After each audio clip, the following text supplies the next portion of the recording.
19.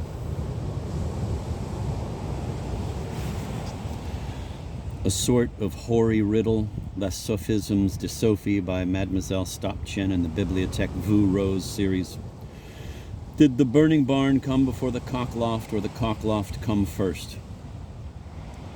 Oh, first. We had long been kissing cousins when the fire started. In fact, I was getting some Chateau Banet cold cream from Lador for my poor chapped lips, and we both were roused in our separate rooms by her crying, "Ah, faux!" July 28th, August 4th. Who cried?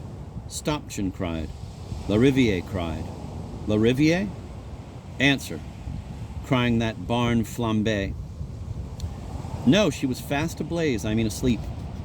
I know, said Van, it was she, the hand-painted handmaid, who used your watercolors to touch up her eyes, or so Lariviere said, who accused her and Blanche of fantastic sins.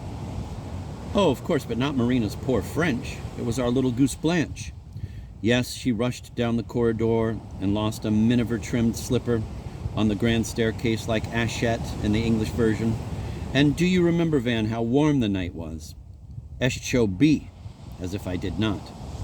That night because of the bothersome blink of remote sheet lightning through the black hearts of his sleeping arbor.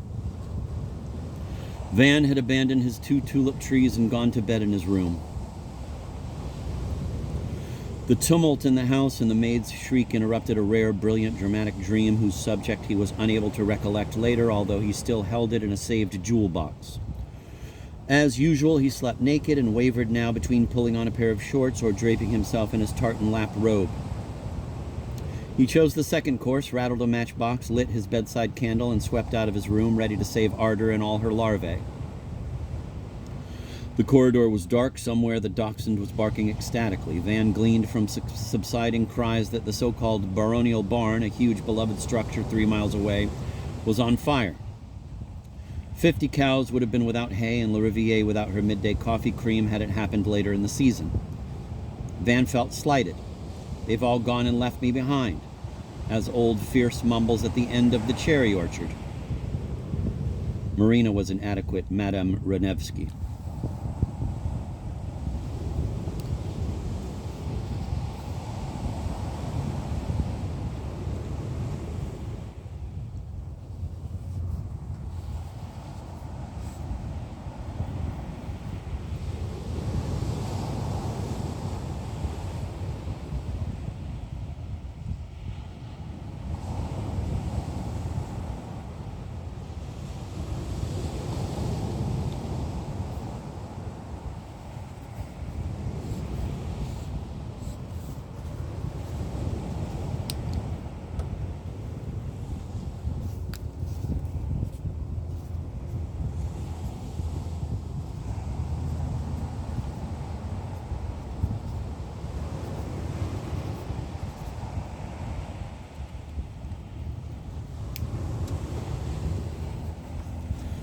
With the tartan toga around him, he accompanied his black double down the accessory spiral stairs leading to the library. Placing a bare knee on the shaggy divan under the window, Van drew back the heavy red curtains.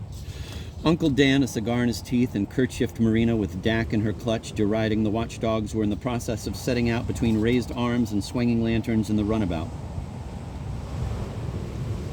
As red as a fire engine, only to be overtaken at the crunching curve of the drive by 3 English footmen on horseback with 3 French maids en croupe.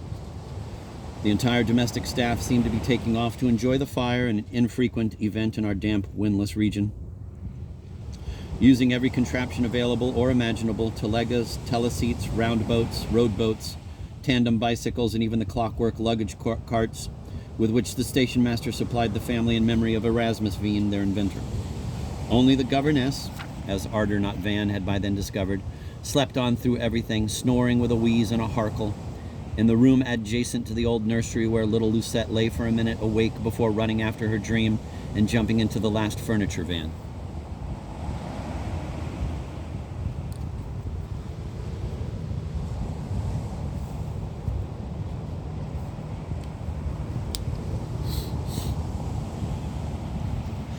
Van, kneeling at the picture window, watched the inflamed eye of the cigar recede and vanish.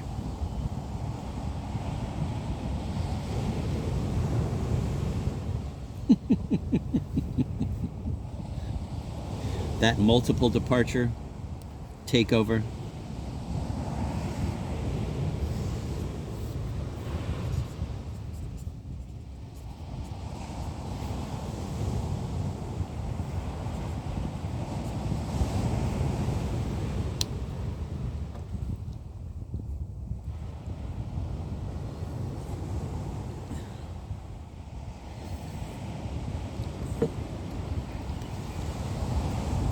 That multiple departure really presented a marvelous sight against the pale star-dusted firmament of practically subtropical artists. Tented between the black trees with a distant flamingo flush at the spot where the barn was burning. To reach it, one had to drive round a large reservoir, which I could make out breaking into scaly light. Here and there, every time some adventurous hostler or pantry boy crossed it on water skis, or in a Rob Roy, or by means of a raft. Typical raft ripples like fire snakes in Japan. And one could now follow with an artist's eye the motor car's lamps fore and aft, progressing east along the AB bank of that rectangular lake, then turning sharply upon reaching its B corner, trailing away up the short side and creeping back west in a dim and diminished aspect, to a middle point on the far margin where they swung north and disappeared.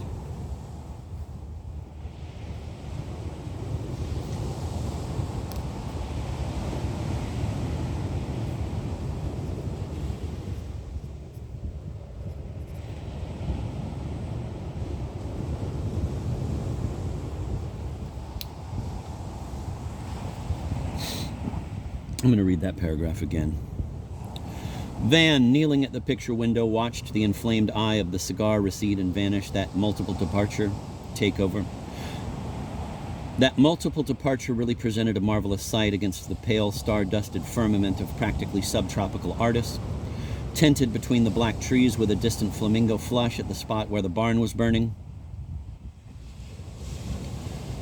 To reach it, one had to drive round a large reservoir, which I could make out breaking into scaly light here and there every time some adventurous hostler or pantry boy crossed it on water skis or in a Rob Roy or by means of a raft. Typical raft ripples like fire snakes in Japan. And one could now follow with an artist's eye the motor car's lamps fore and aft, progressing east along the AB bank of that rectangular lake, then turning sharply upon reaching its B corner, trailing away up the short side and creeping back west in a dim and diminished aspect to a middle point on the far margin where they swung north and disappeared.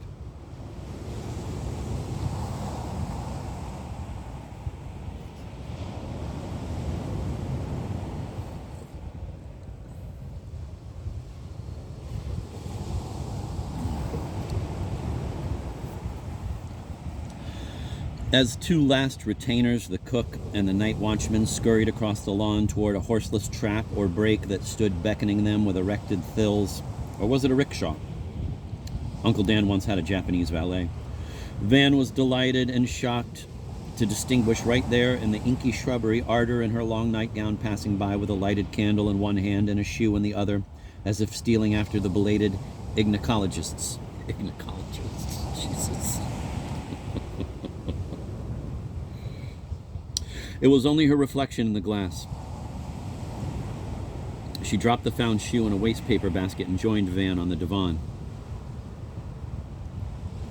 "Can one see anything? Oh, can one see?" the dark-haired child kept repeating, and 100 barns blazed in her amber-black eyes as she beamed and peered in blissful curiosity. He relieved her of her candlestick, placing it near his own longer one on the window ledge. "You are naked. You are dreadfully indecent," she observed without looking and without any emphasis or reproof. Whereupon he cloaked himself tighter, Ramses the Scotsman, as she knelt beside him. For a moment they both contemplated the romantic night piece framed in the window. He had started to stroke her, shivering, staring ahead, following with a blind man's hand the dip of her spine through the batiste. "Look, gypsies," she whispered, pointing at 3 shadowy forms. 2 men, one with a ladder and a child or dwarf, circumspectly moving across the gray lawn. They saw the candle-lit window and decamped, the smaller one walking a reculons, as if taking pictures.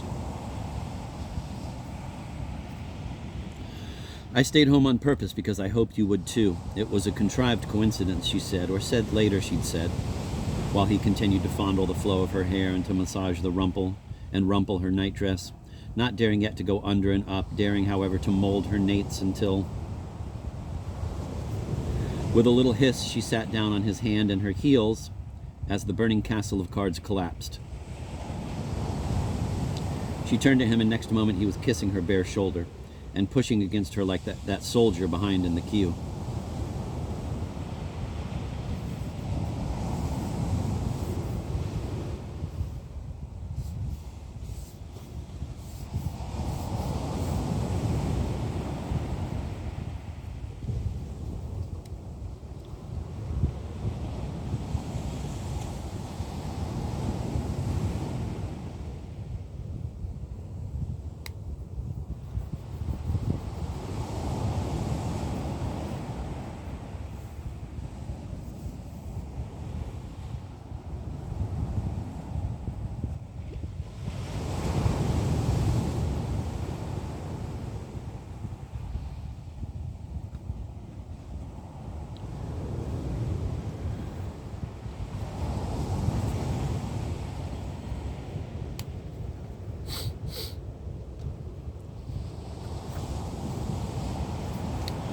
First time I hear about him,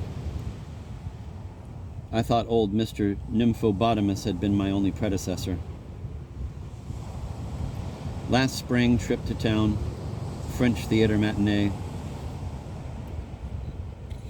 Mademoiselle had mislaid the tickets. The poor fellow probably thought Tartuffe was a tart or a strip-teaser. C'est qui n'est pas si bête à fond, which was not so dumb after all. Okay, and that scene of the burning barn, yes? Nothing, go on. Oh, Van, that night, that moment as we knelt side by side in the candlelight like praying children in a very bad picture, showing two pairs of soft, wrinkled, once arboreal animals, souls, not to Grandma who gets the Xmas card, but to the surprised and pleased serpent. I remember wanting so badly to ask you for a bit of purely scientific information, because my sidelong glance, not now, it's not a nice sight right now, and it will be worse in a moment, or words to that effect.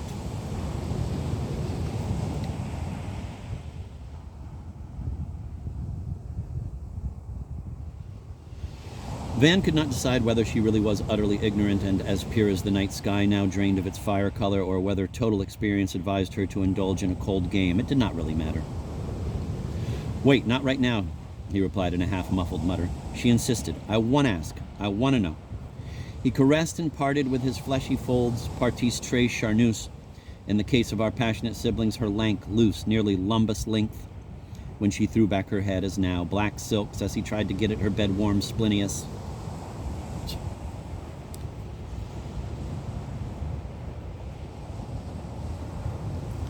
It is not necessary here or elsewhere. There was another similar passage to blotch a reasonably pure style with vague anatomical terms that a psychiatrist remembers from his student days in Ardor's late hand.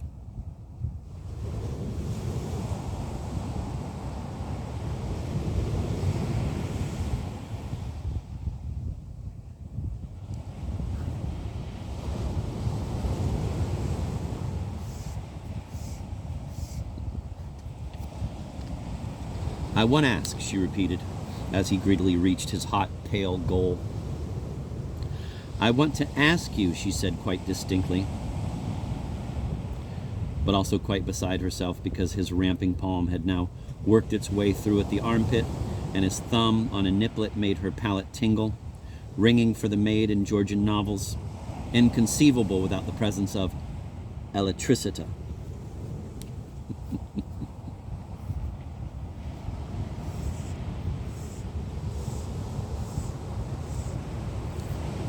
I protest, you cannot, it is banned even in Lithuanian and Latin, Ardor's note. To ask you, ask, cried Van, but don't spoil everything, such as feeding upon you, writhing against you. Well, why, she asked, demanded, challenged, one flame crepitated, one cushion was on the floor. Why do you get so fat and hard there when you... Get where? When I what? In order to explain, tactfully, tactually, she belly danced against him, still more or less kneeling, her long hair getting in the way.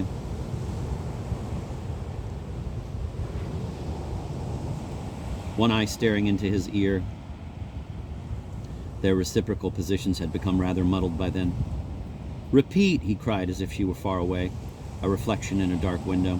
"You will show me at once," said Arder firmly. He discarded his makeshift kilt, and her tone of voice changed immediately. "Oh dear," she said as one child to another. "It's all skinned and raw. Does it hurt? Does it hurt horribly?" "Touch it quick," he implored. "Van, poor Van," she went on in the narrow voice the sweet girl used when speaking to cats, caterpillars, pupating puppies. "Yes, I'm sure. It smarts. Would it help if I'd touch? Are you sure?" "You bet," said Van. "On n'est pas bête à ce point. There are limits to stupidity." Colloquial and rude. "Relief map," said the primrose prig. "The rivers of Africa." Her index traced the blue Nile down into its jungle and traveled up again. "Now what's this? The cap of the red bolette is not half as plushy.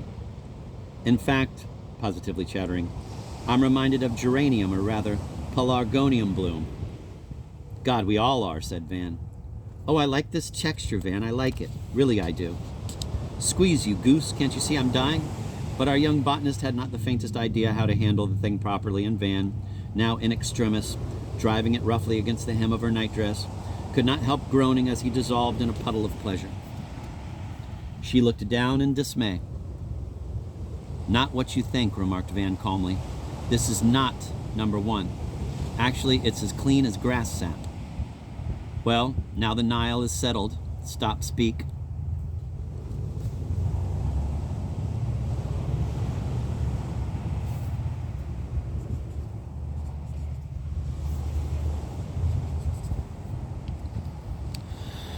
"I wonder, Van, why you are doing your best to transform our poetical and unique past into a dirty farce. Honestly, Van." "Oh, I am honest. That's how it went. I wasn't sure of my ground, hence the sauciness and the simper. Ah, parlez pour vous. I, dear, can affirm that those famous fingertips up your Africa and to the edge of the world came considerably later when I knew the itinerary by heart."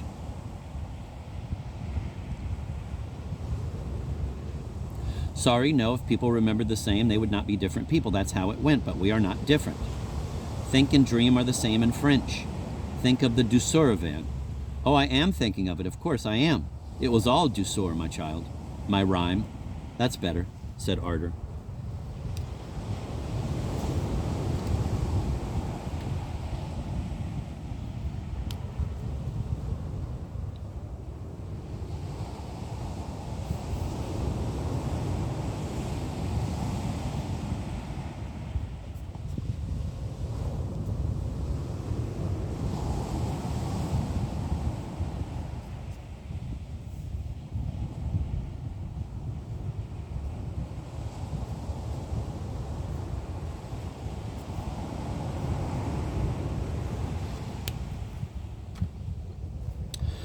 "Please take over." Van stretched himself naked in the now motionless candlelight. "Let us sleep here," he said. "They won't be back before dawn relights Uncle's cigar."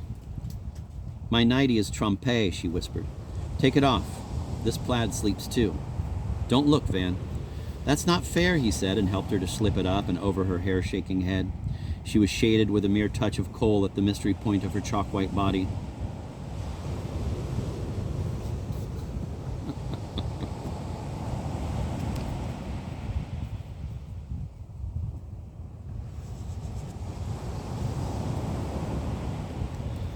A bad boil had left a pink scar between two ribs. He kissed it and lay back on his clasped hands. She was inspecting from above his tanned body the ant caravan to the oasis of the navel. He was decidedly her suit for so young a boy. Her young round breasts were just above his face. I denounced the Philistine's post-coital cigarette both as a doctor and an artist. It is, however, true that Van was not unaware of a glass box of Turkish Traumatis on a console, too far to be reached with an indolent stretch.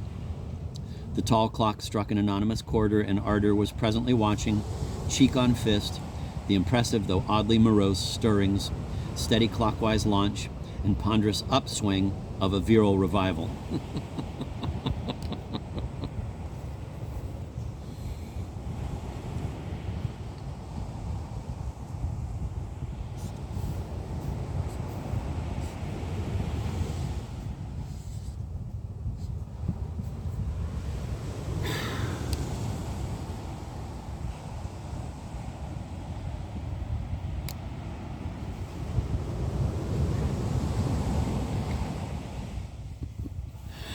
But the shag of the couch was as tickly as the star-dusted sky.